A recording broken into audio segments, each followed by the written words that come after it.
Hey guys, welcome back to my YouTube channel Expert Opinion. I am Bhavna from UP Mathura. So guys, today will learn 50 question of Hindi Sahitya which will help you in the upcoming examination. So do not leave today's class. Today's class is very important. हर एक question आपके लिए महत्वपूर्ण है.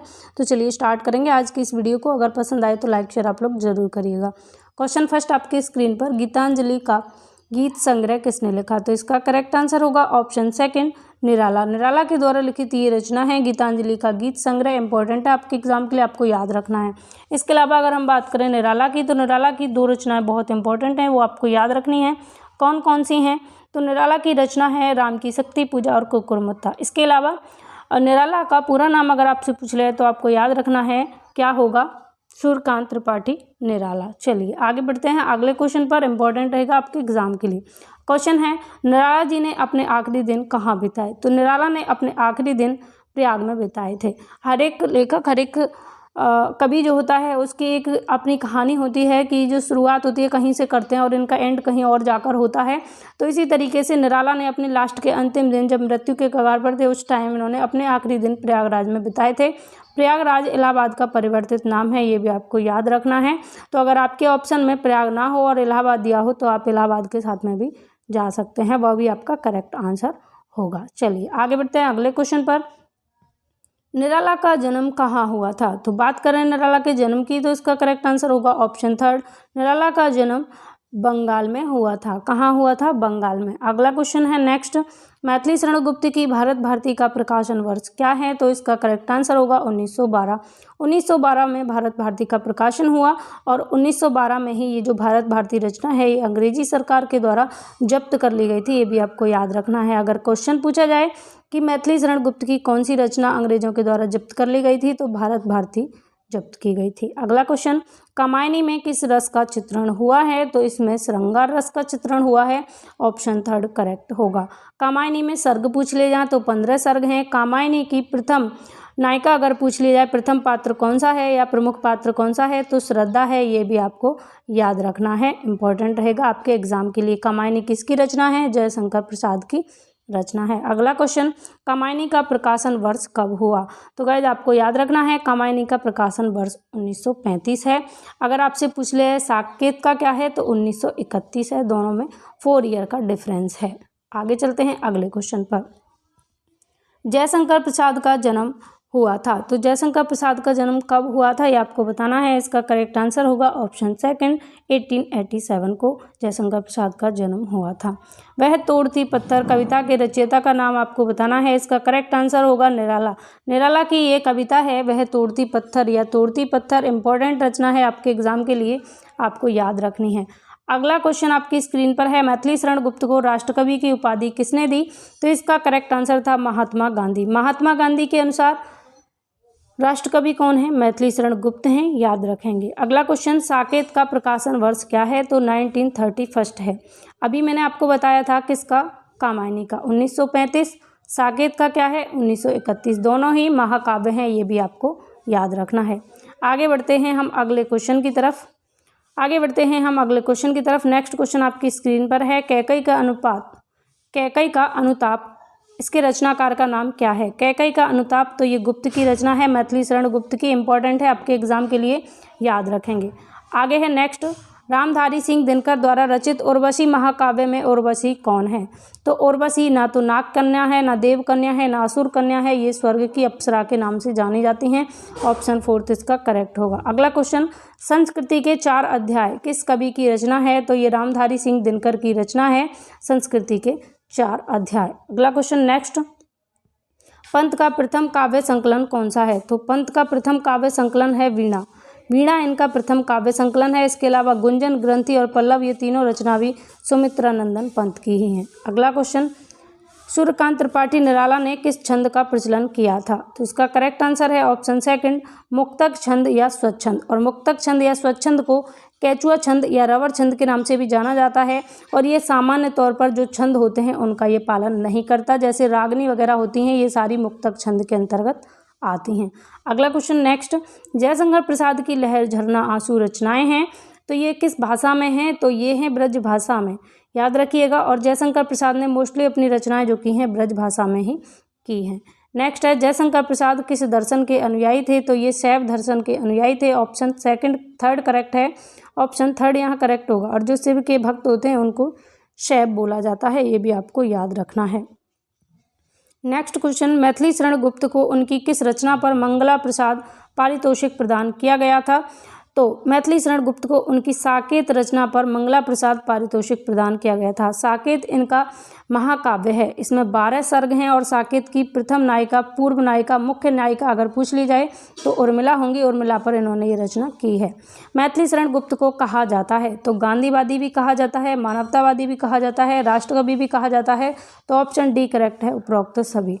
अगला next question, इनमें से कौन राष्ट्रीय काव्यधारा का कवि है, तो इसका करेक्ट आंसर होगा ऑप्शन थर्ड दिनकर। दिनकर को राष्ट्रीय काव्यधारा का कवि कहा जाता है। अगर पूछा जाए गांधी के अनुसार राष्ट्रकवि कौन है, तो गुप्त होंगे, और अगर नॉर्मली पूछा जाए कि राष्ट्रकवि कौन है तो दिनकर होंगे, रामधारी सिंह दिनकर। अगला क्वेश्चन, निम्न में से लंबी कविता है, इसका करेक्ट आंसर होगा ऑप्शन सेकंड परिवर्तन। परिवर्तन जो है ये एक लंबी कविता है। नेक्स्ट, जयशंकर प्रसाद की अंतिम रचना है, तो जयशंकर प्रसाद की अंतिम रचना है कामायनी। कामायनी इनकी लास्ट रचना है और कामायनी में 15 सर्ग हैं। पहला सर्ग है चिंता और अंतिम सर्ग है आनंद। बीच के 13 सर्ग हैं जिनके नाम क्रम मैं आपको बता देती हूँ, क्योंकि अगर आपसे अलग तरीके से क्वेश्चन बन जाए तो आप इसके सर्गों से आंसर दे सकें। पहला सर्ग है इसका चिंता, नेक्स्ट है आशा, फिर है श्रद्धा, काम, वासना, लज्जा, कर्म, ईर्षा, इड़ा, स्वप्न, संघर्ष, निर्वेद, दर्शन, रहस्य और आनंद। तो इसकी शुरुआत होती है चिंता सर्ग से और अंत होता है आनंद सर्ग पर। अगला है प्रकृति का सुकुमार कवि माना जाता है, तो प्रकृति का सुकुमार कवि किसे कहेंगे, सुमित्रा नंदन पंत को कहेंगे। प्रकृति का सुकुमार कवि पूछा जाए या प्रकृति का चितेरा कवि पूछा जाए तो सुमित्रा नंदन पंत इसका करेक्ट आंसर होगा। अगला है मैथिली शरण गुप्त किस युग के कवि हैं, तो ये द्विवेदी युग के कवि माने जाते हैं। कौन से युग के, द्विवेदी युग के कवि माने जाते हैं। अगला है जयशंकर प्रसाद किस उपनाम से रचनाएं किया करते थे, तो इसका आंसर होगा धनपत राय। अच्छा, ये धनपत राय के नाम से रचनाएं क्यों करते थे, क्योंकि इनकी एक रचना अंग्रेजी सरकार के द्वारा जब्त कर ली गई थी। जैसे कि मैथिली शरण गुप्त की भारत भारती 1912 में अंग्रेजी सरकार ने जब्त की थी, उसी तरीके से जयशंकर प्रसाद की रचना भी जो अंग्रेजी सरकार है उसने जब्त कर ली थी। अब कमेंट करके ये बताइए कि जयशंकर प्रसाद की कौन सी रचना को अंग्रेजी सरकार ने जब्त किया था।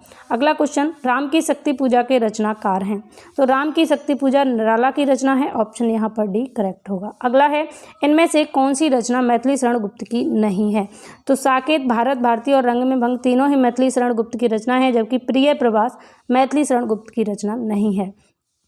प्रिय प्रवास जो है ये हिंदी का प्रथम खड़ी बोली का महाकाव्य है। अगला क्वेश्चन, कामायनी में कुल कितने पात्र हैं, कामायनी में पात्र पूछे हैं 15, इसमें सर्ग हैं, और पात्रों की बात की जाए तो इसमें 17 पात्र हैं। अगला क्वेश्चन नेक्स्ट, हिमाद्री कविता किस कवि की है, हिमाद्री कविता किस कवि की है, तो इसका करेक्ट आंसर होगा सुमित्रा नंदन पंत। अगला क्वेश्चन, दिनकर जी को किस रचना पर ज्ञानपीठ पुरस्कार मिला, तो दिनकर को उर्वशी रचना पर 1972 में ज्ञानपीठ पुरस्कार से सम्मानित किया गया था। कौन सी रचना थी, उर्वशी, कब मिला था, 1972 में मिला था। अगला क्वेश्चन, पंत जी को किस कृति पर ज्ञानपीठ पुरस्कार मिला, तो चिदम्बरा पर पंत को ज्ञानपीठ पुरस्कार मिला, और सबसे पहले चिदम्बरा रचना पर पंत जी को ही ज्ञानपीठ पुरस्कार मिला। ज्ञानपीठ पुरस्कार सबसे पहले किसे मिला, तो पंत को मिला था साहित्य के क्षेत्र में।